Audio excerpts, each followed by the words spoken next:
Pagpapatuloy. Tinawag ni Ragna si Enred at tinanong kung gusto nitong matutong gumamit ng espada. Agad namang sumagot si Enred ng, "Siyempre." Ngunit tinitigan lang siya ni Ragna ng blanko at napabuntong hininga, sinasabing hindi na niya dapat sinabi iyon.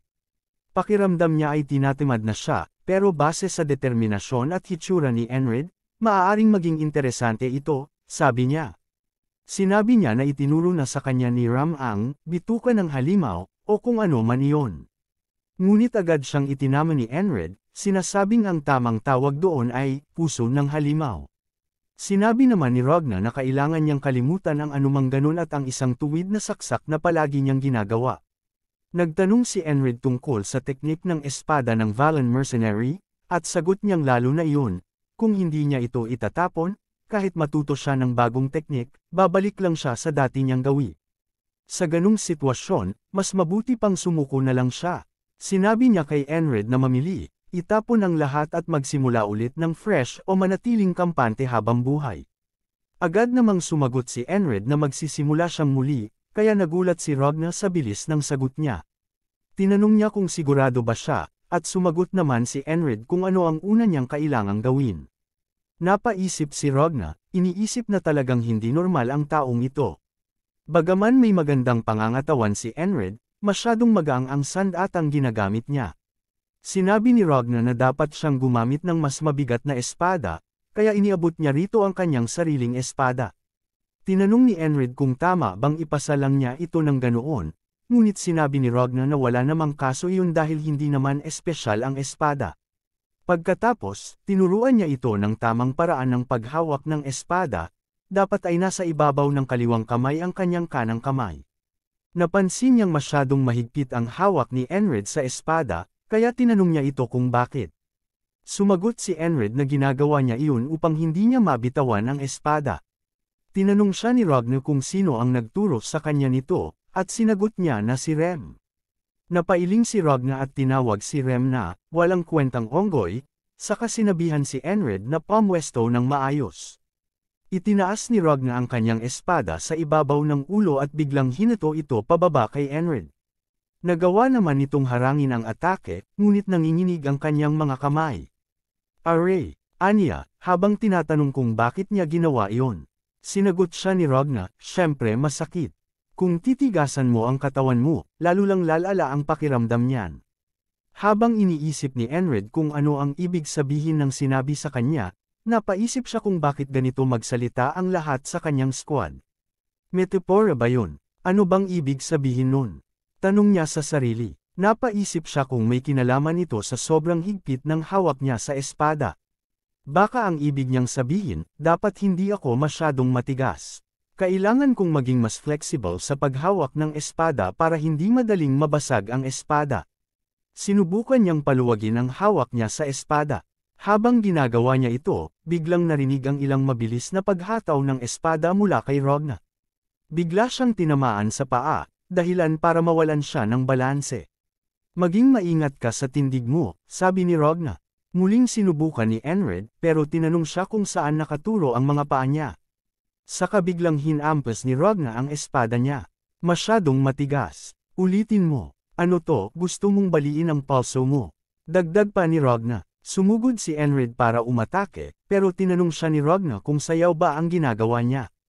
Nagpatuloy ito sa buong maghapon hanggang sa tuluyan nang bumagsak si Enred sa lupa. Napabuntong hininga si Ragna. "Hindi ko inakala na ganito kahirap. Wala siya pa palang alam sa basic. At hindi ito basta na ituturo." Hingal na hingal si Enred, pero lalo lang niyang hinigpitan ang hawak sa espada. Tinitigan siya ni Ragna, saka napaisip. "Pwede pa tayong magsimula ulit?" tanong ni Enred. Napabuntong hininga si Ragna bago muling hinugot ang espada. "Sige, pero magsisimula tayo sa pinaka-basic." Biglang narinig nila ang boses ni Rem. "Nasaan na kayo buong araw? Picnic ba to? Ni hindi pa kayo kumakain?" Tumingin siya kay Enred at itinuro si Ragna. "Pinapahirapan ka ba niya, boss? Gusto mo bang ako na ang kumausap sa kanya?" Nagpatuloy ang tipikal nilang asaran, kaya nagtanong si Enred. "May nangyayari ba? Mukhang bihis na bihis ka ah." Sumagot si Rem. "Kasi pinapatawag tayo. Ang mga kalaban natin, nagtitipon na sa di kalayuan. Nagkaingay sa paligid habang naghahanda ang lahat para sa laban. Sa itaas ng isang bangin, tumayo ang ferry commander, minamasdan ang mga sundalo. Sa tabi niya, nakapwesto rin ang buong squad ni Enred, handa na para sa labanan. Samantala, napaisip si Ragna. Maliban na tinuruan ko siya ng espada. Bago pa lang siya sa teknik na to, kaya hindi pa siya makakalaban ng maayos. At kung ganun, baka mamatay siya ngayon. Hinawakan niya ang kanyang espada at marahang inilagay sa kanyang balikat at sinabing siguradong kailangan niyang alagaan ngayon. Naisip ni Enred na sana ay nagkaroon pa siya ng mas maraming oras upang mag-ensayo ng teknik. Ilang sundalo ang nagsimulang magtanong kung bakit ganoon ang pormasayon ng kalaban. Nakita nila ang watawat mula sa kampo at napansin nilang lahat ay nakakalat sa isang tiyak na ayos. Itinaas ng lalaking may balabal ang kanyang kamay at sinabi, ito na ang katapusan. Biglang bumalot ang malakas na ihip ng hangin mula sa kinaroroonan niya. Napagtanto ng ferry commander na ito ay isang spell. Sinubukan ng lahat ng sundalo na manatiling matatag habang ang makapal na hamog ay bumalot sa kanila. Lumingalinga si Enred at sinabing hindi na niya makita ang mga taong nasa tabi niya. Maraming sundalo ang nagsimulang magpanik dahil sa kapal ng hamog. Bigla, may narinig si Enred, at hindi lang siya, kundi pati ang ibang sundalo. Nagtaka sila kung ano ang tunog na iyon. Biglang sumigaw si Enred, sinasabing, mga palaso yan. At doon nila nakita ang paparating na ulan ng palaso na bumagsak sa kanila. Marami sa mga sundalo ang tinamaan. Sinimulang salagin ng Fairy Queen ang mga palaso habang sinasabi na hindi normal ang hamog na ito. At walang sinuman ang makakaisip na gagamitin nila ang taktikang ito. Sumigaw siya, itaas ang mga kalasag. At napagtanto nilang naisahan sila. Nagsimulang tumawa ang lalaking may balabal, sinasabing napakahirap buuin ang spell na ito. Kinailangan niyang ayalay ang dugo ng maraming hayop habang nangangalap ng napakaraming tubig gamit ang rain spells. At kapag naging aktibo ang spell, tatakpan ng hamog ang buong paningin, maliban na lang kung nasa ilalim ka ng lugar kung saan ito isinagawa, na siyang mga watawat. Ito ay magiging isang laban na walang patas na sagot, sabi niya, at tinatawag ko itong Fog of Annihilation. Narinig natin si Mitch na nagsasabing mukhang kontento katingnan. Sumagot ang lalaki, syempre. Kung hindi lang muntik nang masunog ang watawat na iyon, napakadali sana nito. Habang iniisip ni Mitch si Enred na sinabihan pa itong siraulo, at nakita natin si Enred pilit na nilalabanan ang patuloy na bagsak ng mga palaso. Muling dumagsa ang ikalawang bugzo ng mga palaso. Nakita natin si Enred na iniwasan ang isa. Bigla siyang nakarinig ng boses mula sa likuran na sinabihang, yumuko ka. Nakilala niya ang boses, si Ragna. Pagkatapos, narinig natin si Rem na nagsabing, isa itong spell, at nakakainis. Sinabi ni Enred na nasa harapan mismo niya ito ngunit hindi niya ito matukoy, habang patuloy na lumalaban. Isang palaso ang tumama sa paanan ni Enred at sinabi niyang nagsisimula ng maging mahirap huminga at mag-stiff ang kanyang katawan, kaya't nahihirapan siyang galawin ang mga paa niya tulad ng nararapat. Ibig sabihin, hindi niya magagamit ang anumang natutunan mula kay Ragna sa puntong ito, at hindi niya inaasahan na makukuha agad sa unang subok. Bumalik sa training, sinabi ni Ragna na babalik siya sa mga lumang gawin nito, at kahit matututo siya mula sa kanya, mas mabuti pang huwag muna lumaban hanggang matapos niyang matutunan ang mga bagay na ituturo sa kanya ni Ragna, gayunpaman. Kung lalaban siya sa labanan ay mamamatay siya.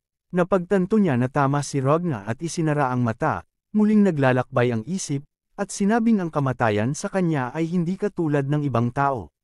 Habang patuloy ang laban ng mga sundalo sa paligid, tinawag siya ni Ragna upang magtago sa likuran niya. Ngunit sinabi ni Enred na nakahanap siya ng paraan. Kung hindi niya magagawa ito sa unang subok, alam na niya kung anong kailangan niyang gawin. Tumakbo siya diretso sa makapal na hamog. Tinawag siya ni Ragna at tinanong kung nababaliw na ba siya. Isang spearman ang sumulpot mula sa hamog at itinulak ang kanyang sibat, tinusok si Enred sa leeg. Umungol si Enred habang nakikita natin ang sibat na tumagos sa kanya. Nang tumagos ang sibat, nagsimulang ngumiti si Enred at sinabi, ngayon, maaari na akong magpatuloy sa pagkatuto mula kay Ragna. Nagsimulang matakot ang sundalo at tinawag siyang baliw. Hinugot ng spearman ang sibat mula sa leeg ni Enred, na naging sanhi ng kanyang kamatayan sa mismong sandali. Isang loop na naman. Sa kampo, tinanong ni Ragna si Enrid bakit siya bumagsak, talaga bang naintindihan niya ang sinabi niya. Sa isip-isip ni Enrid na sa totoo lang, si Ragna na isang henyo. Obvious din na mahirap para kay Ragna na ay lahat ng maayos kung anong mali. Sinabi ni Ragna na baka ito ang ibig nilang sabihin na naiintindihan pero hindi magawa sa praktika. Hiniling lang ni Ragna na ihampas ni Enrid ang espada pababa. Tinatanong niya kung sobrang hirap ba nitong gawin. Napaisip si Enrid na hindi nang iinsulto si Ragna, naguguluhan siya, at tinanong kung saan dapat ang gitna ng bigat ng katawan niya. Nabigla si Ragna pero nag-isip at tinanong kung ang ibig niyang sabihin ay tulad ng ganito. Kumpirmado ni Enrid na ganoon nga, sa isip ni Enrid na ang mga gaya ni Ragna ay hindi alam kung paano nila nagagawa ang mga bagay na ginagawa nila. Dagdag pa niya, si Ragna ay nagbibigay ng mga paliwanag na kulang-kulang ngunit ay hindi ganoon kalaking problema dahil ang pagmamasid at pakikinig ay ilan sa mga kalakasan ni Enrid. Naaalala niya ang stance ni Ragna gaano man karaming ulit. Bumalik tayo sa patuloy na pagbagsak ng mga palaso. Itinaas ni Enrid ang kanyang espada at pinatama ang isa, pero nagsimula siyang manginig at napagtanto niyang masyado pa rin siyang matigas sa paghawak. Muling itinutok ang isang sibat. At hindi na ito iniiwasan ni Enrid, sinabing okay lang at maaari siyang mamatay at magpatuloy sa pagkatuto. Kaya tinanggap niya ito sa leeg. Bumalik sa training, nakita natin siyang gumagalaw ang mga paa habang iniiwasan ang blade ni Ragna. Sinabi ni Enrid na ito na ang ika-31 loop, at kaya niyang gumalaw ng flexible. Tinukoy ni Ragna na maganda ang hakbang ni Enrid at tinanong kung saan niya natutunan ito. Dahil dito, sinabi ni Ragna na dapat ay makapagsimula na siyang matutunan ang mga basics. Ipinaliwanag ni Ragna na ang 3 basics sa espada ay pagputol, pagsaksak, at pagwasiwas. Kailangan niyang gamitin ang edge ng blade para sa depensa, at kung mataas ang kalidad ng espada, maaari ring gamitin ang mga gilid ng espada. Ang pinakamalapit na distansya sa pagitan ng kalaban at siya ay tinatawag na line of attack. Ang paggamit ng espada ay tungkol sa pag-block ng linya ng kalaban habang itinutulak ang sarili niyang linya. Sinabi ni Ragna na kailangan niyang akitin ang kalaban at abutin ito gamit ang espada.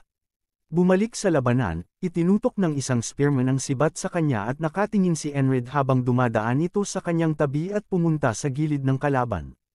Iniisip niyang magaan ang kanyang mga paa kaya madali niyang maiiwasan ito.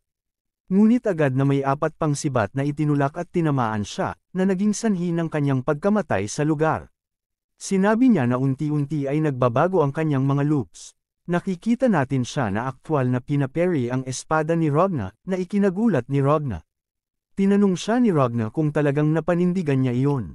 Tumugon si Enrid na kahit maliit lang ito, tiyak niyang magpapatuloy siya sa cycle na ito.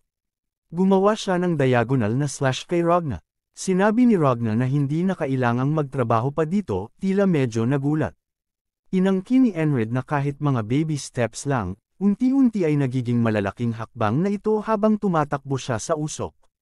Tinawag siya ni Ragna at tinanong kung baliw ba siya, at muli ay namatay si Enrid, ngunit ngumiti at sinabing hanggat makakamit niya ang tuloy-tuloy na progreso at mamamatay siya ng maraming beses hanggat kinakailangan. Nakita natin si Ragna na itinaas ang kanyang espada at hinampas pababa kay Enrid. Yumuko si Enrid at itinaas ang kanyang espada, matagumpay na kino-counter ang atake ni Ragna at tinabig ito. Sinabi ni Enrid na ito na ang ika-100 loop. Tinutok ni Ragna ang kanyang tingin sa espada sa matinding pagtataka at tumingin kay Enrid. Tinanong siya kung anong klaseng tao siya at kung sino siya dahil hindi na niya makilala ang mga galaw ng kanyang captain. Sinabi ni Enrid na hindi na siya tinitingnan ni Ragna tulad ng dati at akala niya'y hindi na siya kayang mag-improve pa dahil sa kanyang talento. Habang tumatakbo, tinawag siya muli ni Ragna ngunit patuloy na nagmarcha si Enrid, sinasabing nalampasan na niya ang dati niyang level.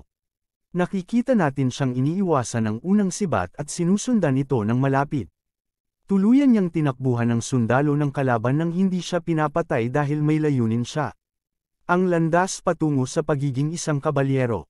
Tumakbo siya diretso sa likod ng linya ng mga spearmen at itinulak siya pataas, muling tinusok siya. Ngunit nagsimula siyang ngumiti sa harap ng kamatayan, sinabing, ang saya nito, dahil sa sobrang saya ay para na akong nababaliw. Sa training camp, tinanong siya ni Ragna kung gusto ba niyang matutunan ang espada.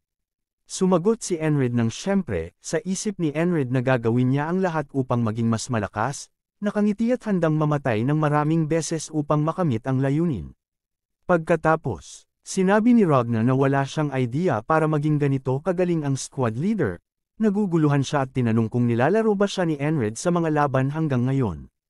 Sinabi ni Enred na hindi ito ang dahilan, ngunit nagpatuloy si Ragna. Sinasabing mukhang nakuha na ni Enred ang lahat ng mga basics at parang kailangan na lang niya ng karanasan sa ngayon. Bumalik tayo sa labanan, habang dumating ang mga palaso. Sinabi ni Enred na ito na ang ika-200 na pagsubok ng kanyang loop. Isang palaso ang dumaan diretso sa kanyang ulo at nakita natin siyang matatag na itinatanim ang kanyang sakong sa lupa habang nakayuko, dumadaan sa ilalim ng palaso. Sabay sabi na plano niyang makita kung hanggang saan siya dadalhin ng mga teknik na natutunan niya. Ang karaniwang spearman ay nagtulak ngunit yumuko siya, at nag-retaliate sa pamamagitan ng paghampas ng kanyang espada pasulong, pinutol ang mga braso at ulo ng lalaki.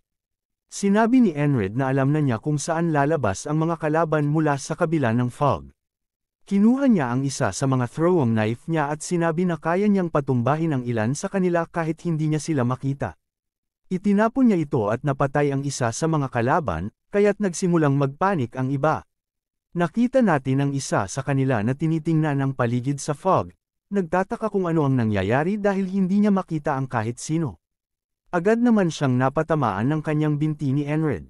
Ang ilan sa mga crossbowmen ay nagsimula ring magpanik, nagtataka kung ano ang nangyayari. Isa sa kanila ang nagtaas ng crossbow, nagpe-prepare upang magpaputok. Naalala ni Enred ang sinabi ni Ragna na kailangan niyang gamitin ang kanyang mga mata at prediksyon kung ano ang mangyayari, at pagkatapos ay kumilos gamit ang mga paa ayon sa prediksyon. Yumuko si Enred sa ilalim ng crossbowman, sabay tusok sa kanyang dibdib gamit ang kanyang blade. Nagsimula siyang tumawa, sinabing iba na ito at pakiramdam niya ay parang ibang tao na kumpara sa dati nang wala pa siyang mga basics. Sinimulan niyang tumakbo papalalim sa linya ng kalaban, sinabing kailangan pa niya ng mas maraming kalaban na darating sa kanya. Tumakbo siya ng kaunti pa hanggang sa nakita niya ang maraming crossbowmen na itinaas ang kanilang mga armas at naghahanda ng firing squad. Isa sa kanila ang nagsabi na magaling siya sa pagpasok hanggang dito, tinanong kung paano siya makakalabas ng buhay. Habang pinapawisan si Enred, humakbang siya ng isa pa at sinabing gusto niyang makipaglaban gamit ang espada tulad ng isang tunay na lalaki. Patuloy niyang plano na subukan ang kanyang sarili. Tinawag siya nilang baliw at agad nilang tinanggihan ang kanyang hiling, pinakawalan ng mga crossbow bolts at pinatay siya agad sa lugar. Pagkatapos, bumalik tayo kay The Boatman habang tinatawag niya si Enred na isang hangaal na mortal. Sinasabing naghuhukay ito ng sarili niyang libingan at sinabing wala na ito sa tamang katinuan. Nagising si Enred na nagulat, sinasabing hindi niya ito nakita sa loob ng matagal at nagtataka kung ang boatman ba ay biglang lumitaw para lang kausapin siya. Tinanong ni Rem kung anong ginagawa niya nang makita niyang parang walang laman ang isip ni Enred. Naalala ni Enred ang sinabi ni Rem na tinawag itong isang spell noong nangyari ang hamog sa formation ng kalaban, at mukhang binabantayan nila ng mahigpit ang flag, tulad doon sa mga damuhan sa kanyang huling misyon.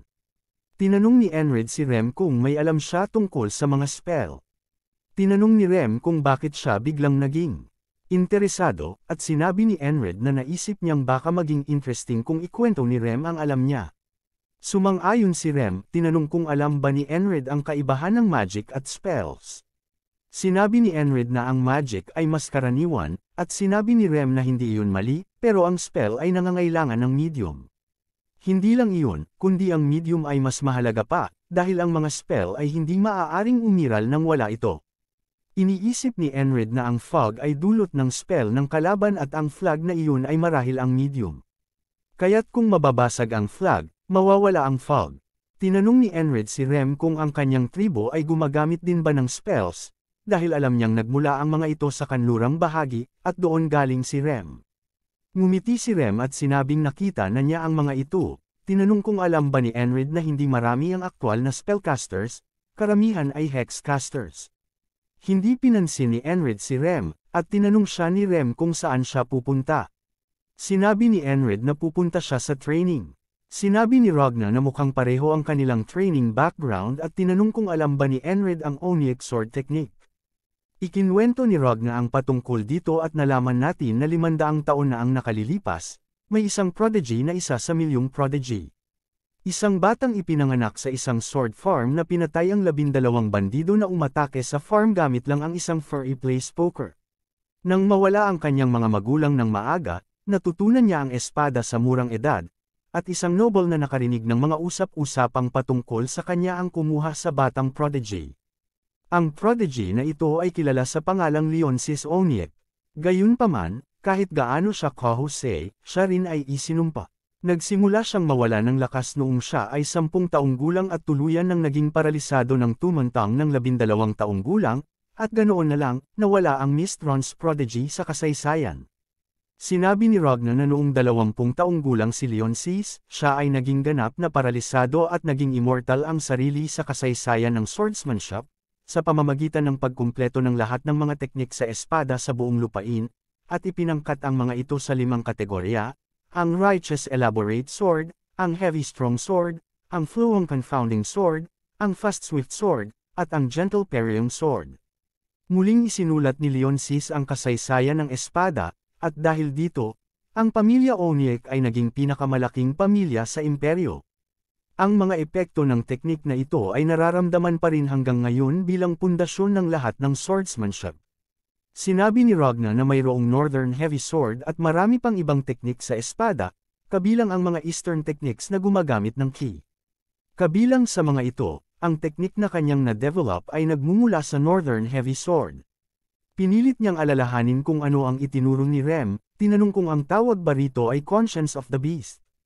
Itinama siya ni Enred, sinabing ang tawag dito ay Heart of the Beast.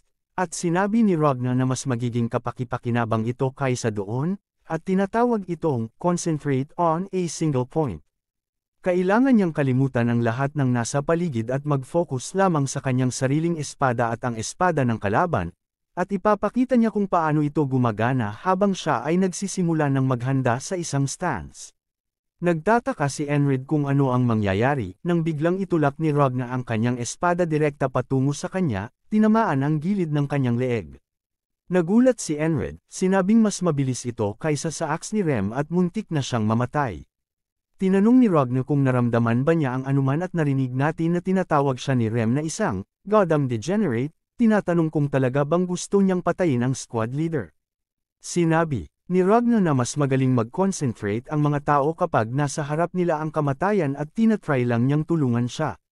Sumagot si Rem, tinanong kung matututo ba siya kung patay na siya, tinanong kung alam ba niyang ilang taon ang inabot niya para matutunan ang Heart of the Beast. Sinabi ni Ragna na normal lang iyon para sa isang mangmang na barbarian na nagtuturo sa kanya at sumagot si Rem nang gusto mo bang makatikim ng palakol, at nagsimula silang magtalo. Sinabi ni Enred na parehong mahuhusay ang dalawa sa pagtuturo, at sinabi ni Rem kay Ragna na nagmula ka sa Hilaga, hindi ba mas barbaro pa ang mga tao mo? Sumagot si Ragna hindi ba nanggaling Karen sa timog ng mga barbarian tribes na talagang nangangahulugang mas barbaro siya? Patuloy silang nagtatalo, at sinabi ni Enred na sapat na iyon at dapat na silang umalis dahil narito siya para sa departure order. Pinaalala ni Ragna kay Enred na alalahanin kung gaano siya kaalerto kanina. Sinabing kapag nasa harap siya ng kamatayan at magtagumpay sa pagpapokus sa isang punto, mawawala ang lahat sa paligid niya at mararamdaman niyang ang kanyang espada ay gumagawa ng kanyang kalooban. Balik sa labanan, sinabi ni Enred na ito ay katulad ng Heart of the Beast ngunit ganap na magkaiba. Ang Heart of the Beast ay nagpapamanhid sa harap ng kamatayan, ngunit ang isa ay ginagawang mas alerto, at kailangan niyang maranasan ito sa tunay na buhay o kailangan pa niyang magkaroon ng higit na karanasan dito. Tumingin siya sa labanan, nakita ang bandila habang nagsisimula ng mag-rolling ang fog. Sinabi ni Enred na magdadagdag siya ng isa pang layunin sa pagkuha ng karanasan, at iyon ay talagang kunin ang bandila. Nagsimula siyang mag-march pasulong at pinugot ang ulo ng isa sa mga sundalo, sinabing madali na lang para sa kanya makarating doon kasama sina Rem at Ragna, ngunit plano niyang gawin ito mag-isa. Habang pinapakita siyang pinabagsak ang isa pang sundalo, nililinis niya ang blade mula sa dugo. Sinasabing sobrang excited na siya matutunan ang bagong teknik. Sinabi ni Enred na namatay siya nang hindi handa ng maraming beses, kaya't ang concentrate on a single point ay talagang kapaki-pakinabang, para makaligtas sa assassin sinanay niya ang kanyang mga tainga upang makaligtas. Natutunan ang Heart of the Beast, ngunit hindi niya tunay na nauunawaan ang pagpapokus sa isang punto. Itinulak ni Ragna ang kanyang espada direkta patungo sa kanya, huminto ito ng kaunti sa kanyang mukha, tinanong kung naiintindihan ba niya.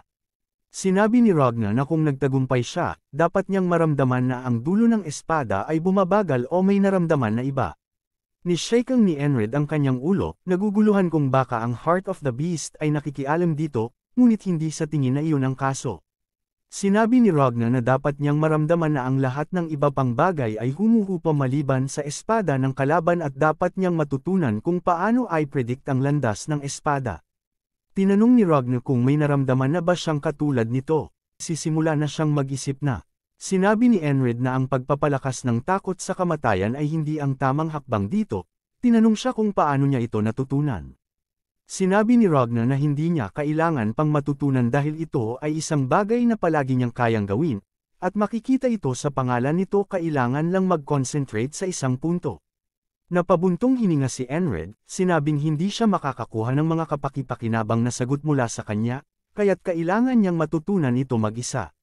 Ngunit hindi siya dapat magmadali, patuloy niya itong pagsasanay sa tabi, habang ang unang layunin niya ay pabagsakin ang isa sa mga bandila. Plano niyang bawasan ang pinsala sa mga kaalyado at dumaan ng diretsyo sa linya ng kalaban.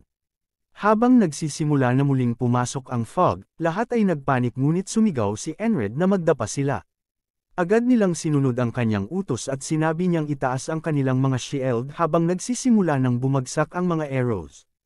Nakita natin ang kanilang mga shield na humaharang sa mga palaso habang nangunguna si Enred.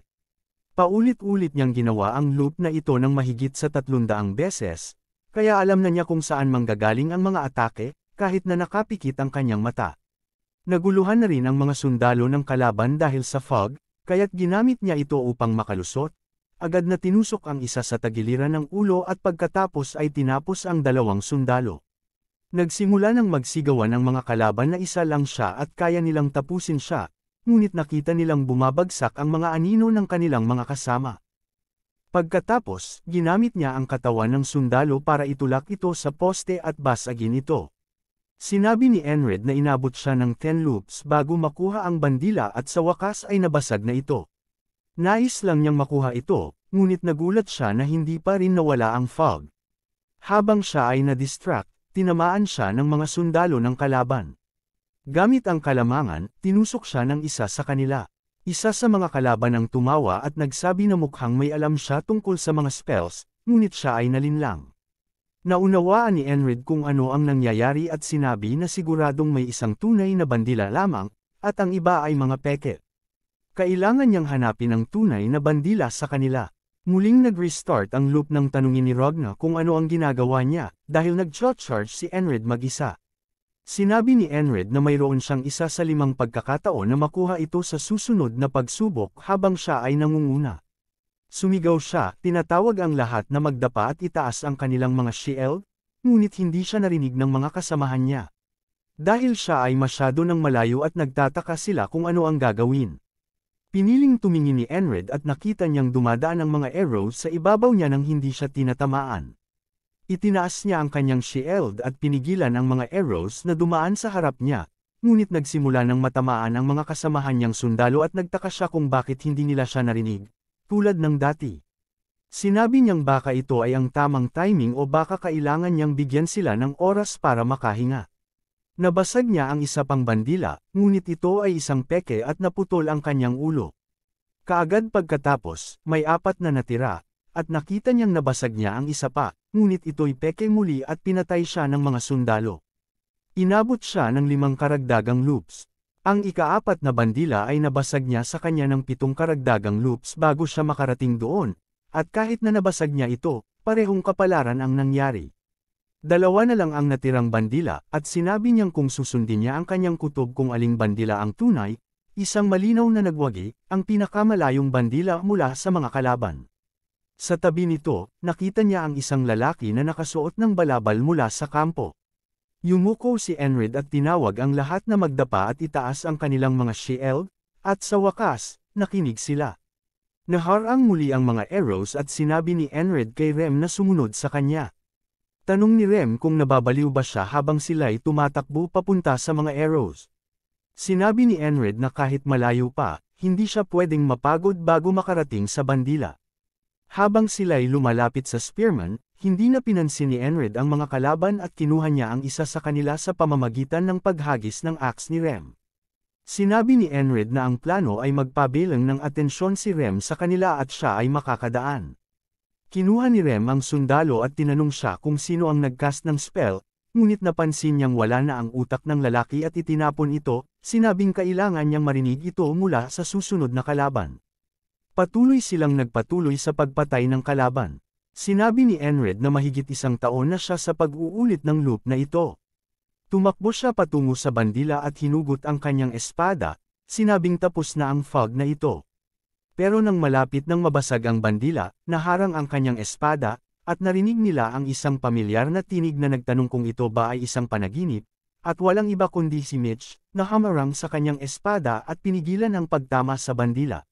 Sinabi ni Mitch na sumagot ang Diyos sa kanyang mga panalangin at matagal na niyang gustong patayin siya gamit ang kanyang sariling mga kamay, at matagal na niyang hinihintay ang sandaling ito. Tinitigan ni Enred si Mitch, ngunit ito ay dahil hindi niya matandaan kung sino siya. Nagulat si Mitch at nagalit, tinanong kung paano siya nakalimutan ng ilang araw lang, ngunit naguguluhan si Enred dahil para sa kanya, matagal na iyon. Pilit na inaalala ni Enred kung sino ito at tumugon siya nang maalala mo lang ako pag nasaksak na kita, bigla itong sumugod at inagulat ni Enred at naiwasan ito. Sinubukan niyang hulihin siya ng isang hakbang habang si Mitch ay bahagyang nagulat hindi niya inaasaang makakaiwas si Enred.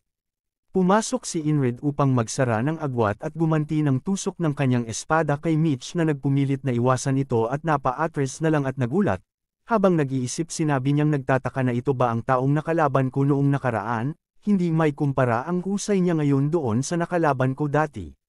Bigla naman nagsagawa ng atake si Enred at sumugod sabay bagsak ng espada niya na pilit binlock ni Mitch ang atake ni Enred, naglalabas ng mga spark mula sa kanilang mga espada.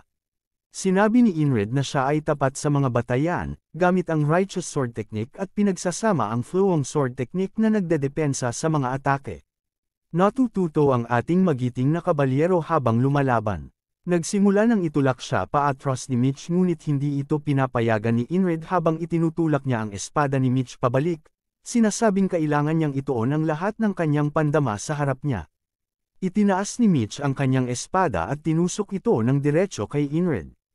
Sinabi ni Enred na kapag siya ay na-distract kahit isang saglit, babagsak ang balanse, kaya't kailangan niyang tiyakin na talagang mag-focus. Kailangan niyang kalimutan ang bandila, ang resulta, at pati na ang mga teknik sa espada, dahil kailangan mawala ang lahat ng iba pa sa paligid niya, at tanging ang mga espada lang ang magpapatuloy. Habang sila'y parehong hamampas sa isa't isa, nagdikit ang mga dulo ng kanilang mga espada. Kumikimod si Mitch at itinutulak ng buong lakas ang espada ni Enred pabalik. Nagulat si Enred, ngunit bago pa siya makapaghiganti, tinulak ni Mitch ang kanyang espada diretso sa kanyang dibdib, na nagdulot ng malubhang pinsala kay Enred. Nagsimula siyang umubo habang nakabaon ang espada ni Mitch at tinitingnan si Mitch, sabay sabi na naaalala niya siya. Siya yung lalaki na hamarang sa flagpole sa damuhan. Ipinakilala ni Mitch ang sarili niya bilang platoon commander ng Greyhound Squad ng Aspen Principalities, habang ipinakilala naman ni Enred ang sarili bilang squad commander ng Naulilia Kingdom. Tanong ng ilan sa mga sundalo kay Mitch kung siya'y kalaban, at sumagot si Mitch ng oo, at ang specialty niya ay ang magtago. Sinabi ng isa sa mga tao na si Enred ay talagang kakaibang tao, at nang tumingin si Mitch pabalik sa kanya, naguguluhan siya at tinanong si Enred kung ano ang mali sa kanya at bakit siya ngumingiti. Naalala ni Enred si Rog na sinabi ni Enred na si Rogna ay isang bastardong baliw, hindi naman kinakailangan ng konsentrasyon na dulot ng takot sa kamatayan, kundi ang kailangan ko ay isang mahusay na karibal. Kailangan niya ng kalaban na magbubuos ng lahat ng lakas para makipaglaban at magbigay ng lakas loob sa kanya. Iniisip ni Mitch na baka siya nga ay isang freak lang na baliw at hinugot ang espada mula sa dibdib ni Enred. Pagkatapos bumalik sa training, tumalon kay Rogna na nagpapaliwanag tungkol sa konsentrasyon sa isang partikular na punto. Tumingin si Inred sa gilid at nagsabing nakikita niya, ngunit inisip ni Ragna na hindi siya nakikinig at baka sumuko na siya. Nilapitan sila ni Rem at sinabi na tinawag sila upang umalis. Sinabi ni Inred kay Ragna na oras na, si Ragna ay nagtataka sa squad leader at sinabi sa isip niya mukhang mas puno siya ng enerhiya at talagang kakaibang tao siya ngayon. Inisip ni Ragna na baka kailangan niyang higpitan ng mas mabuti ang warm-up nila, habang nagsisimula ng kumalat ang fog. Sumigaw si Inred at sinabi sa lahat na magtago at itaas ang kanilang mga kalasag. Magsisimula nang dumating ang ulan ng mga palaso, at bago pa makapagsalita si Rem ng kanyang karaniwang linya, pinutol siya ni Inred at sinabing sundan siya. Napansin ni Rem si Ragna na nakabuntot sa kanila at tinanong ni Rem kung anong ginagawa niya, at sinabi ni Ragna na sasama siya. Sinimulan ni Rem na magmura, tinanong kung hindi ba siya tinamaan ng palaso sa ulo. Sagot ni Ragna na kung ayaw niyang tamaan ng palaso sa ulo, kailangan niyang tumingin sa harap dahil naruroon ang mga kalaban. Makikita natin si Inred na tumatakbo sa pagitan ng mga linya ng kalaban, ngunit hindi ganoon ang kalagayan ni Ragna at Rem, na kailangang pilitin ang kanilang daan at nagwalis sila ng mga kalat sa daan. Sinabi ni Inred na gusto niyang tiyakin na mapunta ang atensyon ng mga sundalong kalaban sa dalawa nitong kasama upang muling makaharap si Mitch at Masolo, at nagsimula silang magtapat ng tingin. Nagsimula si Inred na magpakita ng psycho energy, sinabing ikinagagalak kitang makita kaibigan at sinabing maglaban sila. Tanong ni Mitch kung talagang dumating siya para hanapin siya, at tinanong ni Inred kung ito ba ang unang beses niyang tumanggap ng confessions, sabay sabi na pumunta siya dahil na-in-love siya sa unang pagkikita pa lang nila. Sinabi ni Mitch na siya palagi ang pangkat niyang Greyhound ang naghahanap ng mga tao, at ito na ang unang pagkakataon na may ibang taong dumating para hanapin siya.